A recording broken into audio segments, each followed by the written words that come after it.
বিখ্যাত সাহিত্যিক ও কবি সুনীল গঙ্গোপাধ্যায়ের লেখা একটি বিখ্যাত ছোট্ট কবিতা আজ আমি পাঠ করে শোনাব। কবিতা প্রেমিকা। শুরু করছি। কবিতা আমার ওষ্ঠ কামড়ে আদর করে, ঘুম থেকে তুলে ডেকে নিয়ে যায় ছাদের ঘরে। কবিতা আমার জামার বোতাম ছিঁড়েছে অনেক, হঠাৎ জুতোয় পেরেক তোলে।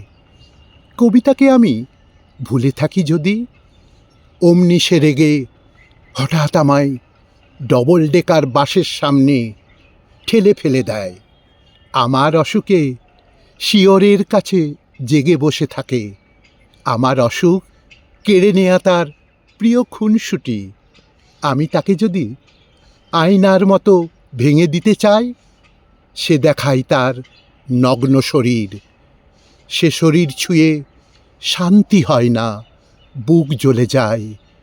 আমি তাকে যদি আয়নার মতো ভেঙে দিতে চাই, সে দেখায় তার নগ্ন শরীর। সে শরীর ছুঁয়ে শান্তি হয় না, বুক জ্বলে যায়, বুক জ্বলে যায়, বুক জ্বলে যায়।